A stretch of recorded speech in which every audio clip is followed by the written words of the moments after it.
Olá a todos! Já tem algum tempo que as pessoas me pedem, alguns amigos espíritas, outros não espíritas, que me pedem para gravar diretamente sobre esse tema que nós escolhemos falar hoje. E nós já temos até alguns vídeos gravados sobre isso, numa playlist aqui do canal chamada Valorização da Vida. Mas quando falamos da valorização da vida, nós falamos mais sobre a prevenção do suicídio. E hoje nós gostaríamos de falar mais diretamente sobre a visão espírita, a visão da doutrina espírita acerca do suicídio.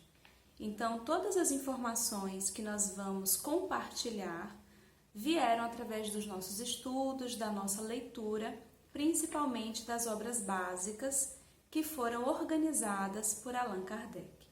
Então, se por um acaso você não acredita em nada disso, isso não te interessa, então pode deixar esse vídeo para outras pessoas que tenham interesse em saber sobre esse tema, sobre o suicídio à luz do Espiritismo. A primeira informação, a primeira coisa que eu gostaria de dizer para começar esse vídeo é uma frase que está no Evangelho segundo o Espiritismo. Essa obra básica da doutrina espírita está lá no final, na coletânea de preces, e Kardec diz o seguinte: sabemos, meu Deus, qual a sorte que esperam os que violam a tua lei, abreviando voluntariamente os seus dias, mas também sabemos que infinita é a tua misericórdia. Então, existem leis que regem o universo. Assim como existem as leis da física, existe a gravidade, existem também outras leis que nós não estudamos nas nossas escolas, que nós ainda não estudamos nas universidades, que também regem o universo. E quando nós reencarnamos, nós estamos submetidos a essas leis. Mas a informação que eu gostaria de destacar nessa frase é a misericórdia.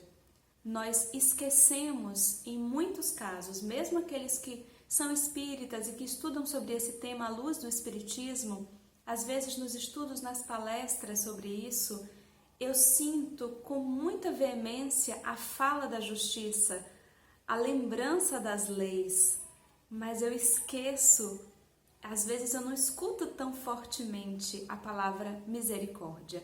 E eu não canso de repetir porque considero isso muito importante para a compreensão minha e de todos aqueles que têm interesse nesse tema. Na lei de Deus, a misericórdia sempre caminha com a justiça. Então, se nós vamos falar sobre suicídio, não nos esqueçamos, como acabou de dizer aqui, como acabei de ler uma fala de Allan Kardec, que é uma fala dos espíritos que organizaram a doutrina espírita. A misericórdia está aqui para todos nós. Então, comecemos desse lugar de misericórdia. Ocorre que quando nós reencarnamos, nós recebemos junto com esse corpo físico, que é um empréstimo de Deus para as experiências que teremos aqui na Terra, para todos os desafios, todos os aprendizados que nós teremos, nós recebemos uma quantidade de fluido vital. É como se fosse uma bateria, aquilo que vai animar a nossa matéria para o nosso estágio, para a nossa peregrinação aqui na Terra.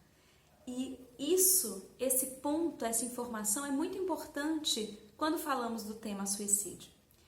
Porque essa quantidade de fluido, ela tem uma correspondência com uma certa expectativa de vida, com aquele planejamento que foi feito antes da nossa reencarnação num corpo material. É claro que isso não é totalmente fechado. Quando a gente explica uma coisa, a gente tende a generalizar. E as coisas não são tão fechadas assim, porque existe o livre-arbítrio e nós poderíamos fazer algumas modificações nesse trajeto, nesse planejamento. Mas existe um planejamento. existe uma expectativa, um tempo aproximado que levaremos para cumprir esse planejamento e assim essa carga, esse fluido anímico tem uma correspondência. Então, uma pessoa que abrevia a sua vida, seja pelo motivo que for, quando ela abrevia a sua vida, o que vai acontecer? Ela ainda está cheia desse fluido anímico. Então, isso é uma coisa geral.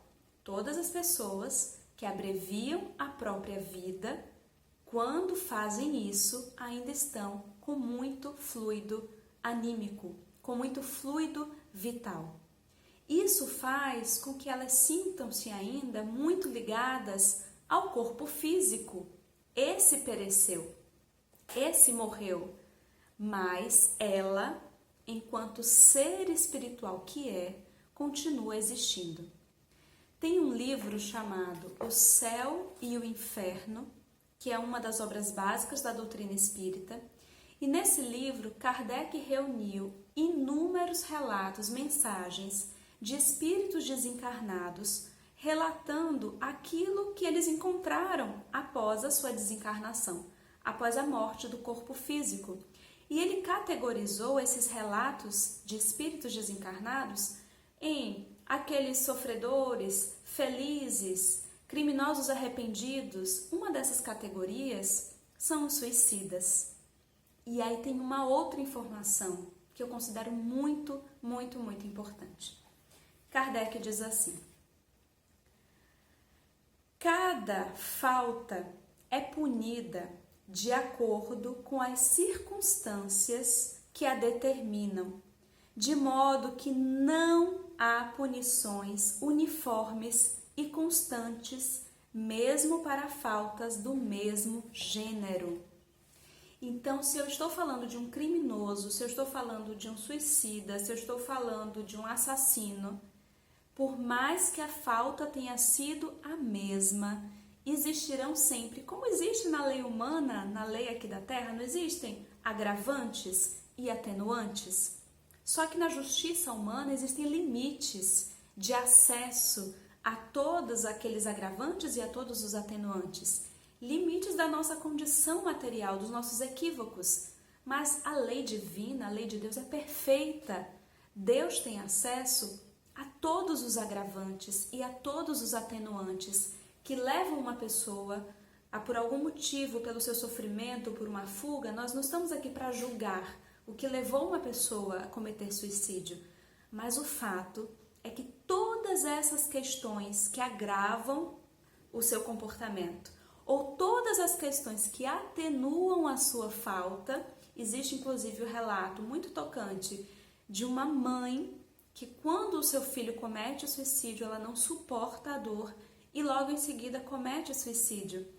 E imaginem a surpresa, o sofrimento dessa mulher ao descobrir que continuava viva e que o que ela queria, que era se aproximar do seu filho, não seria possível, porque o ato do suicídio criou uma distância entre os dois.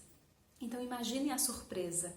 A principal surpresa daquele que comete suicídio é descobrir, se ele ainda não sabia, que ele não conseguirá extinguir a sua dor. Ele não conseguirá extinguir a sua existência. Ele continuará existindo. Então, o que é importante nisso tudo? Existem coisas que são gerais. O que é geral, que é para todo mundo? Vai continuar existindo. Vai se deparar com a informação cedo ou tarde, porque, em geral, existe um tempo de perturbação até o despertar.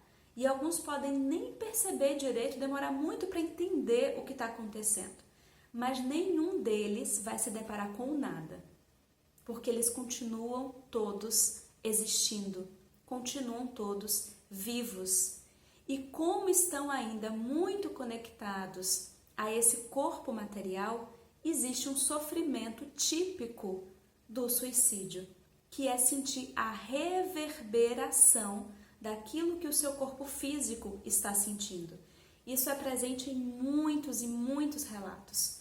Assim como uma outra consequência é sentir uma certa repetição do ato suicida, porque o choque foi muito grande. Agora, quanto tempo vai durar isso? Nós não temos como dizer, não temos como estipular, como chutar, porque cada caso é um caso. Então, quanto tempo ficará essa pessoa em estado de perturbação? Não fazemos a menor ideia. Quanto tempo essa pessoa pode se sentir ainda conectada ao seu corpo físico? Não sabemos. Quanto tempo essa pessoa vai sentir a repetição do ato suicida? Não sabemos. É muito típico que essas coisas aconteçam, mas existem agravantes e atenuantes, como nós dissemos. Um livro muito interessante para aprofundar esse estudo é o livro Memórias de um Suicida, de Ivone do Amaral Pereira, onde nós percebemos que, apesar desse sofrimento, que sim, ele existe, a misericórdia de Deus é infinita. Então, não necessariamente essa pessoa que viveu a experiência do suicídio vai ficar eternamente, como alguns, né? Às vezes a pessoa fala assim, 100 anos, 50 anos, 90 anos, nós não temos como estipular um tempo. Tem conexão com o tempo que essa pessoa poderia ter de vida? Sim, mas existem atenuantes, existe intercessão, existe prece, existe misericórdia. Não nos esqueçamos disso. E nesse livro nós percebemos que uma pessoa que, por exemplo, destruiu o seu corpo, não necessariamente vai retornar com o corpo todo deformado. Por mais que essa deformidade esteja ali, inclusive, como um certo clichê mental que dificulta que esse corpo se reorganize na reencarnação, mas os hospitais, todo o cuidado espiritual poderá oportunizar a essa pessoa um corpo perfeito. Ivone do Amaral Pereira é uma prova disso. Ela foi suicida por mais de uma vez e teve a oportunidade de um corpo perfeito, por mais que os desafios na matéria tenham sido inúmeros. Uma outra coisa que é muito comum de acontecer é que na reencarnação seguinte, a pessoa que foi suicida passe pela mesma provação que a fez sucumbir. O mesmo desafio que ela tentou fugir, ela vai ter uma nova oportunidade de ultrapassar aquele desafio. E tem uma grande tendência a cometer suicídio de novo, por quê? Porque ela cometeu antes. Então, aquele arquivo mental, aquele clichê pode interferir no seu comportamento. E o mais importante, a principal mensagem que nós gostaríamos de deixar. Se você tem na sua família algum amigo, algum conhecido ou um desconhecido que passou pela experiência do suicídio, faça uma prece sincera por essa pessoa.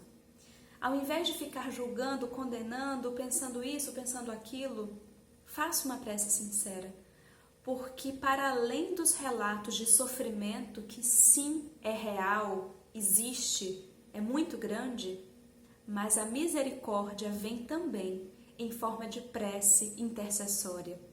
Então, quando nós dirigimos o nosso pensamento a Deus, pedindo que amenize o sofrimento dessa pessoa que conhecemos ou não, nós somos atendidos. Se essa prece brota do mais profundo e sincero dos nossos sentimentos.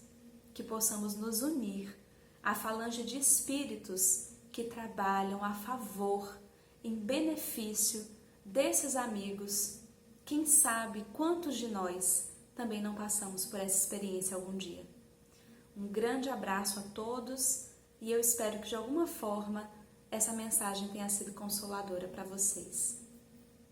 Um abraço.